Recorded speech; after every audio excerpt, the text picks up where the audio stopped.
ಈ ಸಮಾರಂಭದ ದಿವ್ಯ ಸಾನ್ನಿಧ್ಯವನ್ನು ಅಲಂಕರಿಸಿರುವ ಪರಮ ಪೂಜ್ಯರು, ಶ್ರೋತ್ರಿಯ ಬ್ರಹ್ಮನಿಷ್ಠರು, ಪ್ರಕರಣ ಪ್ರವೀಣರು, ಮುಮುಕ್ಷುಗಳ ಹಿತಚಿಂತಕರು ಆಗಿರತಕ್ಕಂಥ ಪೂಜ್ಯ ಸಹಜಾನಂದ ಮಹಾಸ್ವಾಮೀಜಿಯವರ ಅಡಿದಾವರಿಗಳಲ್ಲಿ ವಂದಿಸಿ,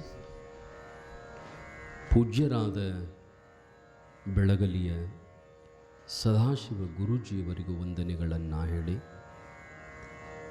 ಮಾತಾಶ್ರೀಯವರ ಪವಿತ್ರ ಚರಣಾರವಿಂದಗಳಲ್ಲಿ ವಂದಿಸಿ, ಈ ಸಮಾರಂಭದಲ್ಲಿ ಪಾಲ್ಗೊಂಡು ತಮ್ಮೆಲ್ಲರ ಜೀವನವನ್ನು ಪಾವನ ಮಾಡಿಕೊಳ್ಳಬೇಕೆಂಬ ಸದುದ್ದೇಶದಿಂದ ಆಗಮಿಸಿರುವ ತಮ್ಮೆಲ್ಲ ಶರಣು ತಂದೆ ತಾಯಿಗಳಿಗೆ ಶರಣು ಶರಣಾರ್ಥಿಗಳನ್ನು ಹೇಳಿ, ಆತ್ಮೀಯರೇ, ಪುಣ್ಯಾತ್ಮರೇ, ಭಾಳ ದೊಡ್ಡ ಪುಣ್ಯವಂತರು ನೀವೆಲ್ಲ. ಯಾಕಂತಂದ್ರೆ ಅಧಿಕ ಮಾಸದೊಳಗೆ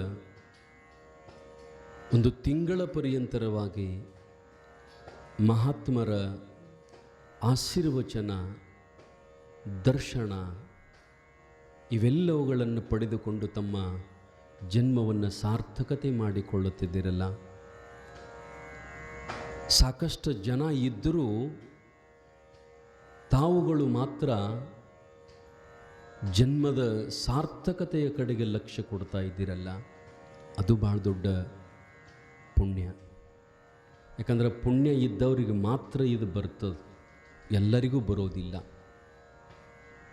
ಭಾಗ್ಯ ಉಜಳಲೆ ಆತ ಸಂತ ಸುಭಾಗ್ಯತಾ ಬೇಟಲೆ ಬಾಂಧನಾಚಿ ಗಾಂಟಿ ಪಾಯಪೋಟಿ ಅಟವಿತಾ. ಸಂತರು ಬರೀತಾರೆ, ನಾವು ಎದಕ್ಕೆದಕ್ಕೋ ಭಾಗ್ಯ ಅಂತೀವಿ. ಮನ್ಯಾಗ ಗಂಡು ಒಂದು ತೊಲಿ ಬಂಗಾರ ತಂದ್ರೆ ನಮ್ಮ ಸೌಭಾಗ್ಯರಿ ಅಂತೀವಿ ನಾವು. ಅದು ಭಾಗ್ಯ ಅಲ್ಲ. ಕಬ್ಬಿನ ಬಿಲ್ ವರ್ಷದಕ್ಕಿಂತ 1,000 ಹೆಚ್ಚಾತಂದ್ರೆ ನಮ್ಮಂಥ ಭಾಗ್ಯವಂತರು ಯಾರ್ದಾರಂತ ಇವ್ರಂತಾರೆ. ಅಂಗಡಿಯಾಗ ದಿವಸ 1,000 ರೂಪಾಯಿ ಆಗೋ ವ್ಯಾಪಾರ 5,000 ಆತಂದ್ರೆ ನಮ್ಮಂಥ ಭಾಗ್ಯವಂತರು ಯಾರಂತ ಇವ್ರಂತಾರೆ. ಇದು ಭಾಗ್ಯ ಅಲ್ಲ. ಯಾವುದು ನಿಜವಾದ ಸೌಭಾಗ್ಯ ಅಂತಂದ್ರೆ, ಯಾವ ಕ್ಷಣ ಒಂದು ನಿಮಿಷ ಮಹಾತ್ಮರ ಸಮೀಪ ಬಂದುಕೊಂಡಿರ್ತಿರಲ್ಲ, ಅದಕ್ಕಿಂತಲೂ ಸೌಭಾಗ್ಯ ಜಗತ್ತಿನೊಳಗೆ ಯಾವುದೂ ಇಲ್ಲ, ಯಾವುದೂ ಇಲ್ಲ. ಎಲ್ಲೇ ಆಗಲಿ, ಸಾಧುರು, ಸಂತರು, ಸತ್ಪುರುಷರು, ಮಹಾತ್ಮರು, ತತ್ವಜ್ಞಾನಿಗಳ ಸಾಮೀಪ್ಯ ನಮಗೆ ಸಿಕ್ಕಿತು ಅಂತಂದ್ರೆ ಅದರಂಥ ಪುಣ್ಯ, ಅದರಂಥ ಸೌಭಾಗ್ಯ ಜಗತ್ತಿನೊಳಗೆ ಯಾವುದೂ ಇಲ್ಲ. ಮತ್ತು ಒಂದು ತಿಂಗಳ ಪರ್ಯಂತರವಾಗಿ ಮಹಾತ್ಮರ ಸನ್ನಿಧಾನದೊಳಗೆ ಅವರ ಆಶೀರ್ವಚನದಿಂದ ನಿಮ್ಮ ಜನ್ಮವನ್ನು ಸಾರ್ಥಕತೆ ಮಾಡ್ಕೋತೀರಿ ಅಂತಂದ್ರೆ ನಿಮ್ಮಂಥ ಸೌಭಾಗ್ಯವಂತರು ಯಾರದಾರ ತಾಯಂದಿರ? ಜಗತ್ತಿನೊಳಗೆ ಇದಕ್ಕಿಂತಲೂ ದೊಡ್ಡದು ಯಾವುದೂ ಇಲ್ಲ ನೋಡ್ರಿ. ಇದಕ್ಕಿಂತಲೂ ದೊಡ್ಡದು ಯಾವುದೂ ಇಲ್ಲ. ನೀವು ಬೇಕಾದಂಥ ಚಲೋ ಊಟ ಮಾಡ್ಬೋದು, ಚಲೋ ಉಡ್ಬೋದು, ಚಲೋ ಮನೆ ಕಟ್ಬೋದು, ಚಲೋ ಮಜಾ ಮಾಡಬಹುದು. ಆದರೆ ಅದು ಒಂದು ಕ್ಷಣ, ಅದು ಜನ್ಮದ ಸಾರ್ಥಕತೆಯನ್ನು ಮಾಡೋದಿಲ್ಲ. ಇಲ್ಲಿ ಬಂದು ನೀವು ಬರೇ ಒಂದು ಅರ್ಧ ತಾಸು ಕುಂತ ಅಪ್ಪವ್ರ ವಾಣಿ ನಿಮ್ಮ ಕಿವಿಯೊಳಗೆ ಬಿದ್ದರೆ ಅದು ನಿಮಗೆ ಉಳಿದಿಲ್ರಿ ನಮಗಂತ ಅನಿಸಿದ್ರು ಅದು ಒಳಗೆ ಹೋಗಿ ಕೆಲಸ ಮಾಡಿರ್ತದೆ. ಒಟ್ಟು ನಿಮ್ಮತ್ತೆ ನಿಮಗೆ ನೆನಪುಳಿದಿಲ್ಲ, ನಮಗದು ತಿಳಿಯಂಗಿಲ್ಲ, ಹೀಗೆಲ್ಲ ಅಂದ್ರೂ ನೀವು ಬರೀ ಇಲ್ಲಿ ಸುಮ್ಮ ಬಂದು ಕುಂತು ಆದ್ರೂ ಕೆಲಸ ಮಾಡಿರ್ತದೆ. ಅದು ಒಳಗೆ ಹೃದಯವನ್ನು ಹಣ್ಣು ಮಾಡಿರ್ತದೆ. ಹೃದಯದೊಳಗೆ ಅಲ್ಲಿ ಜ್ಞಾನದ ಉತ್ಪತ್ತಿ ಆಗಿರುತ್ತದೆ. ಆ ರೀತಿಯೊಳಗೆ ತಾವೆಲ್ಲ ಪುಣ್ಯವಂತರು, ಸೌಭಾಗ್ಯವಂತರು. ನಾನು ಎದಕ್ಕೆ ಬಂದೀನಿ ಅಂತಂದ್ರೆ ಪೂಜ್ಯ ಅಪ್ಪಾಜಿಯವರಿಗೆ ಆಮಂತ್ರಣವನ್ನು ಕೊಡಲಿಕ್ಕೆ ಬಂದಿದ್ದೆ. ಅದ್ರ ಜೊತೆಗೆ ನನಗೆ ಗೊತ್ತಿತ್ತು ನೀವೆಲ್ಲ ಬಂದಿರ್ತೀರಿ. ಅದೇನೇನಂತಾರಲ್ಲ 2 in 1 ಅಂತ. ಅಪ್ಪುಗಳಿಗೆ ಹೇಳಕ್ಕೆ ಬಂದಾಗ ನೀವು ಸಿಕ್ಕಿಬಿಡ್ತೀರಿ ನಮಗೆ. ಮಧ್ಯಾಹ್ನದು ಇರ್ತಿದ್ರೆ ಅಪ್ಪುಗಳು ಬಂದು ಹೇಳಬೇಕಾಗಿತ್ತು ನಾನು, ಆದರೆ ನಿಮಗೂ ಎಲ್ಲ ಹೇಳ್ಬೇಕಂತಕ್ಕಂಥ ಅಪೇಕ್ಷೆಯಿಂದ ನಮ್ಮ ಆರುಡು ಜ್ಯೋತಿ ಅವರಿಗೆ ಫೋನ್ ಹಚ್ಚಿದೆ. ಇಂಥ ಟೈಮ್ ಅಂತಂದಾಗ ಬಂದೀವಿ. ಕಾರಣ ಏನು ಅಂತಂದ್ರೆ ಮುಧೋಳದೊಳಗೆ ನಿಮಗೆಲ್ಲ ಮೇಲೆ ಹೇಳ್ತಿದ್ದು ನಾನು, ಮುಧೋಳದೊಳಗೆ ಒಂದು ಸಿದ್ಧಾರೂಢ ಮಠ ನಿರ್ಮಾಣ ಮಾಡಾಕತ್ತೀವಿ ಅಂತ ತಿಳ್ಕೊಂಡು.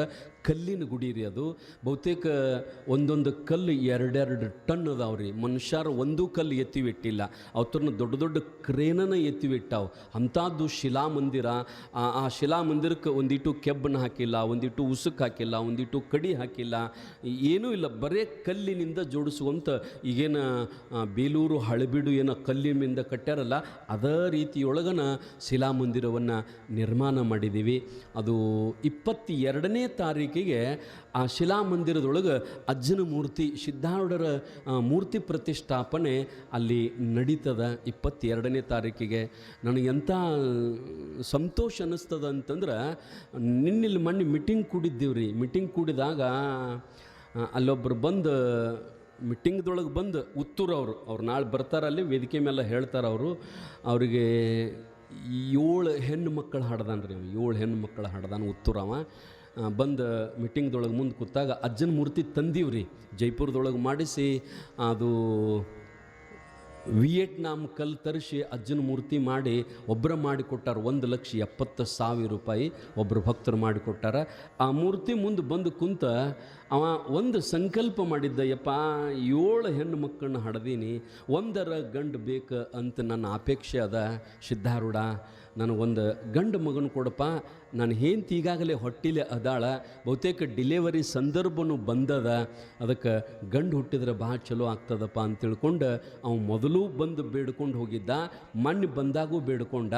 ಆನಂತರ ಈಗ 2 ದಿವಸದ ಹಿಂದೆ ಅವ ಮಠಕ್ಕೆ ಬಂದು ಏನು ಹೇಳಿದ ಅಂತಂದ್ರೆ, ಯಪ್ಪ ಸಿದ್ಧಾರೂಢರ ಮೂರ್ತಿ ನಾ ಕೊಡ್ಬೇಕಂತ ಮಾಡಿದ್ನಿ ಮತ್ತು ಮಾಡಿಸೇ ತಂದರಿ, ಆದ್ರೆ ನಾ ಕಂಚಿನ ಮೂರ್ತಿ ಸಿದ್ಧಾರೂಢಂದು ಕೊಡ್ತನು.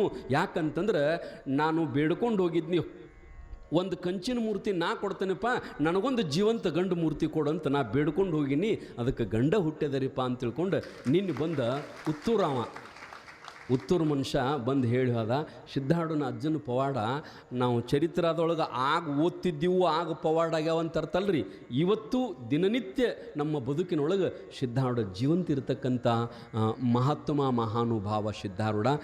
ಆ ರೀತಿಯೊಳಗೆ ನಾನೇನು ದೊಡ್ಡ ಇದೆಲ್ಲ ಪೂಜ್ಯ ಅಪ್ಪಾಜಿಯವರ ಸಾಧನ ಶಿಬಿರದೊಳಗೆ ಒಂದಿಷ್ಟು ಪಾಲ್ಗೊಂಡು ಅವರ ಹೇಳಿರ್ತಕ್ಕಂಥ 4 ಮಾತುಗಳನ್ನು ಕೇಳಿ ಅಭ್ಯಾಸ ಮಾಡಿ ಬಂದಿರತಕ್ಕಂಥವ. ಏನೋ ಅವರ ಕೃಪೆಯಿಂದ ನಾನು ನಾಡಿನಾದ್ಯಂತ ಪ್ರವಚನ ಹೇಳ್ಕೊಂತ ಇಲ್ಲಿ ತನಕ ಬಂದು ನನ್ನ ಮನಸ್ಸಿನಾಗ ಒಂದು ಏನು ಬಂತು ಅಂತಂದ್ರೆ, ಅಜ್ಜನ ಹೆಸರು ಹೇಳಿ ತಂದು ತಿಂದು ಹೋದ್ರೆ ಅದು ಧರ್ಮ ಅಲ್ಲ. ಅದಕ್ಕೆ ಅಜ್ಜನ ಹೆಸರು ಹೇಳಿ ತಂದು ತಿಂದದ್ದಕ್ಕೆ ಒಂದಿಟ್ಟು ಏನಾದರೂ ಅಜ್ಜನ ಋಣ ತೀರಿಸ್ಬೇಕಂತ ನನ್ನ ಸಂಕಲ್ಪ ಬಂದಾಗ ಅಜ್ಜನದೊಂದು ಗುಡಿ ಕಟ್ಟಬೇಕು. ಅದು ಎಂಥದ್ದು ಕಟ್ಟಬೇಕಂದ್ರೆ, ಈ ಗುಡಿ ಹೋದರೂ ಆ ಗುಡಿ ಉಳಿಬೇಕಂತ ಕಲ್ಲಿಂದು 5,000 ವರ್ಷ ಏನೂ ಆಗಂಗಿಲ್ಲ ರೀ ಆ ಕಲ್ಲಿಗೆ, ಆ ಗುಡಿಗೆ. ಅಂಥ ಗುಡಿ ಏನಪ್ಪ ಅಂತಂದ್ರೆ ಮುಧೋಳದೊಳಗೆ ನಿರ್ಮಾಣ ಮಾಡೀವಿ. ಬೀದರದ ಶಿವಕುಮಾರ ಮಹಾಸ್ವಾಮಿಗಳು ಬರ್ತಾರೆ, ಆನಂತರ ಇಂಚಲದ ಭಾರತೀ ಅಜ್ಜವರು ಬರ್ತಾರೆ, ಅಪ್ಪ ಅವರು ಬರ್ತಾರೆ, ಜೋಡು ಕುರುಡಿ ಅವರು, ಹಿಂಗೆ ಒಂದು 10-15 ಮಂದಿ ಮಹಾತ್ಮರು ಆ ಕಾರ್ಯಕ್ರಮಕ್ಕೆ ದಯಮಾಡಿಸ್ತಾರೆ. ಮುಂಜಾನೆ 6 ಗಂಟೆಯಿಂದ 21ನೇ ತಾರೀಕಿಗೆ ಮೊದಲು ಅಜ್ಜಂದು ಮೆರವಣಿಗೆ ಆಗ್ತದೆ. 22ನೇ ತಾರೀಕಿಗೆ ಮುಂಜಾನೆ 6 ಗಂಟೆಯಿಂದ ಅಜ್ಜಂದು ಮೂರ್ತಿ ಪ್ರತಿಷ್ಠಾಪನೆಯ ಪ್ರಕ್ರಿಯೆ ಪ್ರಾರಂಭ ಆಗ್ತದೆ. ಹೋಮ ಹವನ ರುದ್ರಾಭಿಷೇಕ ಇದೆಲ್ಲ ಪ್ರಾರಂಭ ಆಗಿ ಸರಿಯಾಗಿ 11 ಗಂಟೆಗೆ ಪೂಜ್ಯದ್ವಯರಿಂದ, ಬೀದರದ ಅಪ್ಪಾಜಿಯವರಿಂದ, ಇಂಚಲದ ಅಪ್ಪಾಜಿಯವರಿಂದ ಅಜ್ಜಗೆ ಪ್ರಾಣ ಪ್ರತಿಷ್ಠಾಪನೆ ನಡೀತದೆ. ಅದರ ನಂತರ ಪೂಜ್ಯರ ಆಶೀರ್ವಚನ ನಡೀತದೆ. ನಂದು ಒಂದು ಏನಂತಂದ್ರೆ, ನಾನು ಮಹಾಲಿಂಗಪುರದೊಳಗೆ ಭಾಳ ದಿವಸ ಶಾಸ್ತ್ರ ಕೇಳೀನಿ ಅಪ್ಪ ಅವರಿಂದ. ಮಹಾಲಿಂಗಪ್ಪಣ್ಣ ಡಪ್ಪಳಾಪುರ ಅವ್ರ ಮನ್ಯಾಗ, ಕಟ್ಟಿಗೆ ಅವ್ರ ಮನ್ಯಾಗ. ಅದಕ್ಕೆ ನಮ್ಮದು ನಿಮ್ಮದು ಒಳ್ಳೆಯ ಆಧ್ಯಾತ್ಮಿಕ ಸಂಬಂಧದ. ನೀವು ಇಲ್ಲಿ 8 ಮಂದಿ ಬಂದರೆ ಅಟ್ಟೂರು ಬರ್ತೀವಿ ಅನ್ನುವಂಗೆ ಹೆಂಗೆ ಹೇಳ್ತೀರಿ ನಮಗೆ? ಇಲ್ಲಿ 8 ಮಂದಿ ಬಂದಿರಿ, ಇದ್ರಿಗಿಂತ ಹೆಚ್ಚಿನ ಮಂದಿ ತಾವೆಲ್ಲರೂ ಬರ್ತೀರಿ ಅಂತ ನನಗೆ ವಿಶ್ವಾಸ ಅದ. ಬಳ್ಳೂರು ಆರ್ಶಿ ಒಳಗದ, ಅಲ್ಲಿ ಗೊತ್ತಾಗ್ತದೆ, ಎಲ್ಲ ಸಿಗ್ನಲ್ ಬೋರ್ಡ್ ಹಾಕಿರ್ತಾರೆ. ಮತ್ತು ಹುಡುಗರು ಏನು ತಯಾರು ಮಾಡ್ಯಾರಂದ್ರೆ, ನಿಮ್ಮ ಮೊಬೈಲ್ದಾಗ ಇಲ್ಲೇ ಕೂತು ಮುಧೋಳ ಸಿದ್ಧಾರೂಢ ಮಠ ಅಂತ ಮೊಬೈಲ್ನಾಗ ಹೊಡೆದ್ರಿ ಅಂತಂದ್ರೆ ಸಿದ್ಧಾರೂಢ ಮಠದ ಚಿತ್ರ, ಅದು ಯಾವ ರೀತಿ ಹೋಗ್ಬೇಕು ಅನ್ನೋದು ಅದ್ರದ್ದು ರೋಡ ನಿಮಗೆಲ್ಲ ಇಲ್ಲೇ ಮೊಬೈಲ್ದೊಳಗೆ ತೋರಿಸಿಬಿಡ್ತದೆ, ಲೊಕೇಶನ್ದೊಳಗೆ. ಹಂಗೆ ಹಾಕ್ಕೊಂಡು ಬರ್ಬೋದು. ಅದಕ್ಕೆ ಎಲ್ಲೆಲ್ಲೋ ಏನೇನೋ ಹುಡುಕಾಡ್ಕೊತ ಹೋಗ್ತಿರ್ತೀರಿ, ಅಜ್ಜನ ಮಠ ಹುಡುಕಾಡ್ಕೊತ ಬಂದ್ರೆ ಏನು ತೊಂದರೆ ಆಗಂಗಿಲ್ಲ. ಅದಕ್ಕೆ ಇಲ್ಲಿ ಎಷ್ಟು ಮಂದಿ ಬಂದಿರಿ, ಎಲ್ಲ ನಮ್ಮ ಹಿರಿಯರು, ಕಮಿಟಿಯ ಸದಸ್ಯರು, ತಾವೆಲ್ಲರೂ ಆ ಸಿದ್ಧಾರೂಢರ ಮೂರ್ತಿ ಪ್ರತಿಷ್ಠಾಪನೆಯ ಸಮಾರಂಭಕ್ಕೆ ಬಂದು ಆ ಕಾರ್ಯಕ್ರಮವನ್ನು ಯಶಸ್ವಿ ಮಾಡ್ಬೇಕಂತ ತಿಳ್ಕೊಂಡು ತಮ್ಮೆಲ್ಲರಲ್ಲಿ ವಿನಂತಿ ಪೂರ್ವಕವಾಗಿ ಕೇಳ್ಕೊಂಡು 2 ಮಾತು ಮುಗಿಸ್ತೀನಿ. ಓಂ ತತ್ಸ.